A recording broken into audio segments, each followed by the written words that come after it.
rocket ships, supersonic speeds, pressure suits, escape velocity, the vocabulary of a new era. Not a Buck Rogers era in a science fiction world, but an age having its foundations in research of the type underway at the Aeromedical Laboratory, Wright-Patterson Air Force Base. This is the story of one piece of the jigsaw puzzle of upper air knowledge that the Air Research and Development Command is fitting together. In the Aeromedical Laboratory, white mice are prepared for their forthcoming ride in a rocket to a height of 37 miles. They are given a chance to familiarize themselves with their environment inside the rocket, an aluminum drum capped with plexiglass. Special timing switches ensure that rotation of the drum inside the rocket starts at the right moment during the flight. But mice are not the only passengers. 2 monkeys will also go along. On the ground floor of the lab, the nose section of the rocket is fitted together. A motion picture camera is inside this reinforced box, and by using a front surface mirror, it photographs the activities of the mice while the rocket is in flight. The mouse container slides in next to the mirror.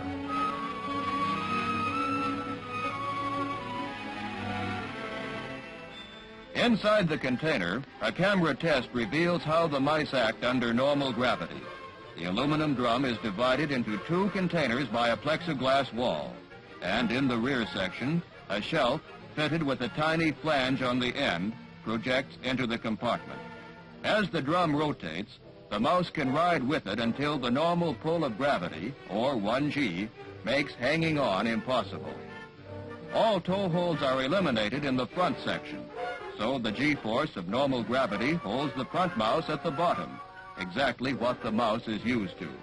The ball is a handy reference indicating the direction, but not the strength, of the G-force holding the mice. It is used later to detect rotation of the rocket while in flight. Between the mouse container and the camera fit an oxygen bottle and a carbon dioxide absorber. These create a sea level environment throughout the trip. At the tip of the nose, a dynamotor provides electrical power. Below, telemetering transmitters send out data on blood pressure in the monkeys and temperature and pressure in the rocket. Next, a monkey seat. Camera, oxygen bottle, carbon dioxide absorber, mouse container, and a second prone position monkey seat. At the bottom is the beacon, a transmitter sending a continuous record of the rocket's position. Telemetering antennae project from the tip of the airtight nose cone. The nose section is 7 feet high and made of aluminum to save weight. The rocket is a high-altitude research type called the Aeromedical. On its tail is a booster which gives the rocket an additional upward thrust during launching, falling away at 1,000 feet when exhausted. The motor is simply a combustion chamber where fuel and oxidizer are mixed under pressure. At the base of the nose section, 2 parachutes are built in behind the beacon to recover the nose cone when the rocket fuel is expended. Aeromedical scientists conduct the flight at the Holloman Air Development Center in central New Mexico. The animals are prepared inside this building prior to firing. The experiment has 3 specific purposes. First, to test the practicability of a protective and escape capsule in a rocket flight. The second is to get a graphic and pictorial record of the effect of the rocket's flight accelerations on animal physiology. Man might be affected in the same way as the animals in the test. The third is to find what effect short exposure to subgravity has on animals inside a sealed nose capsule.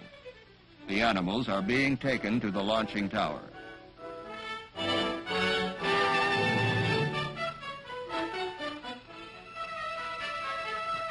At the launching tower, a check is made to assure proper operation of the telemetering transmitters. The technician holds a temporary antenna which will be replaced by the one in the nose cone. Frequency modulation signals from the rocket are picked up by this antenna on the blockhouse. Then, tuned by a technician inside with the aid of oscilloscope patterns on the telemetering receiver. and ultimately appear as lines on a graphic recorder which show changes in arterial and venous pressures in one of the monkeys. The nose fastens on by bolts to the body of the rocket. It is really just a framework now, but when the rocket is in launching position in the tower, the animals and equipment will be added.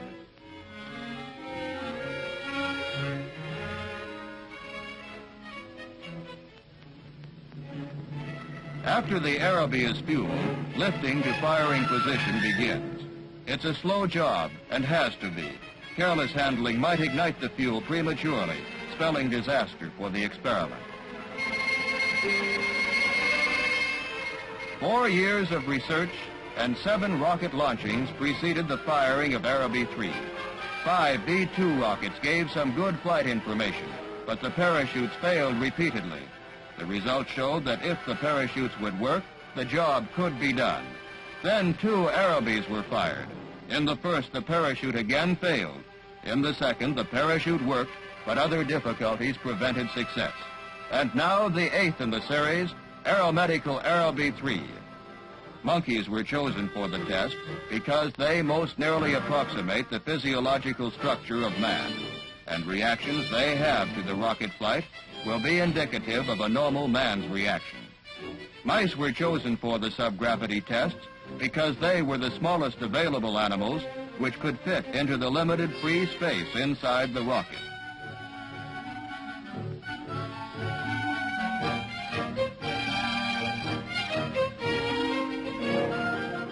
With the animals on the scene, loading of the nose section can begin.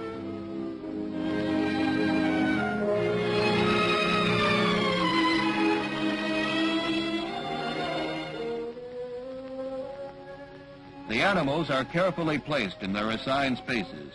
Nylon safety harnesses and sponge rubber crash beds guard the monkeys against landing shock. One monkey is anesthetized, the other given a sedative to make sure undisturbed physiological data is obtained and to prevent discomfort. The aluminum nose cone slides on from the top. All is ready. Months of research and planning hang in the balance. The firing officer alerts the area with orange-colored flares.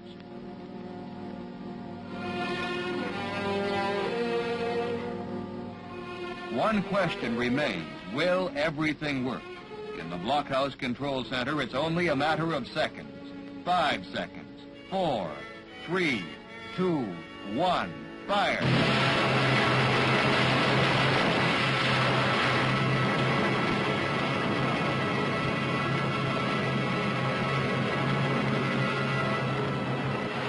Acceleration after takeoff subjects the mice to 4G, or 4 times the normal pull of gravity. Normally, the mice weigh 30 grams each. Now they weigh 4 times 30, or 120 grams each, and their legs are unable to support them. Fighter pilots are often subjected to 5 and 6 Gs without ill effect.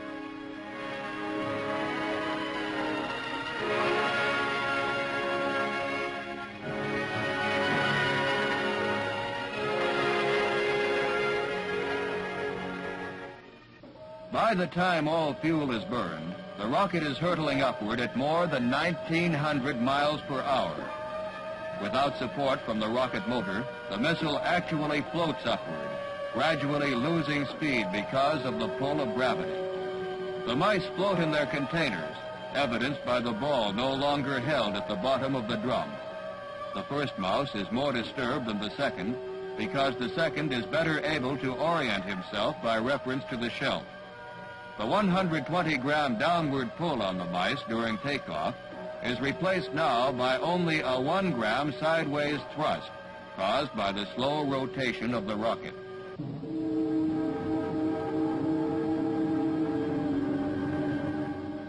At 43 seconds after burnout, a timing switch starts the drum rotating again, and the confusion of the mice becomes more pronounced.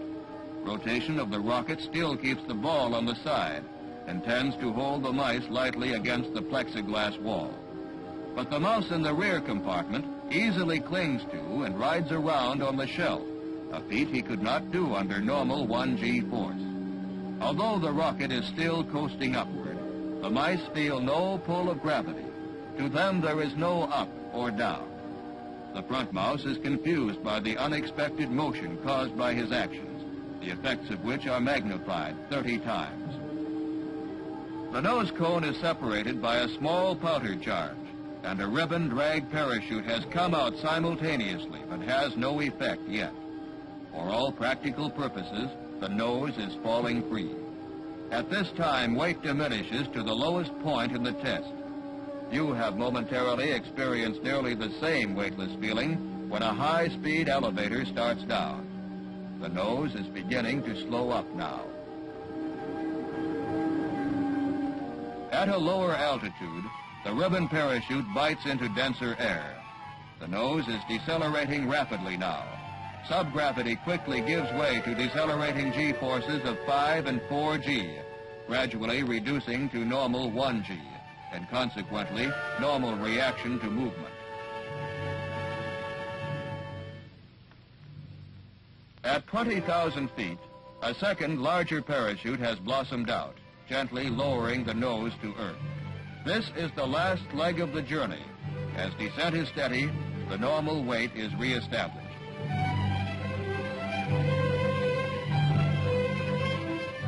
This brief test revealed no reason why man cannot fly 37 miles up in a rocket.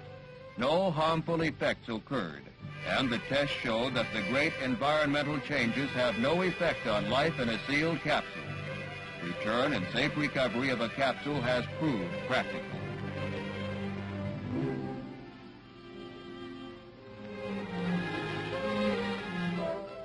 No time can be wasted in getting the animals out. The scorching New Mexico sun can still harm the animals at this late stage.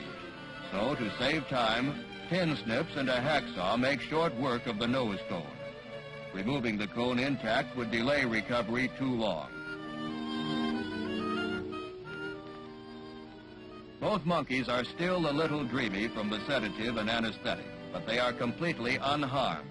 Of course, one test doesn't give all the answers, but it does point the way for others. Future studies using high-altitude balloons and longer-range rockets will be made to discover the effect of prolonged exposure to cosmic radiation and the subgravity state. This study is one of several being conducted by Air Force research laboratories. Their work is coordinated by an Upper Air Research Committee of the Air Research and Development Command. The scientists, with the animals, move back to the laboratory.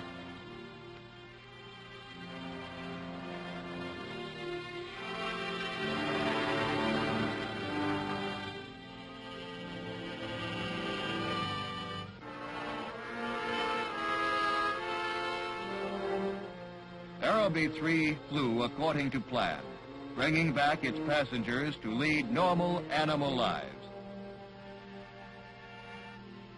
They've earned their titles as the world's first rocket passengers.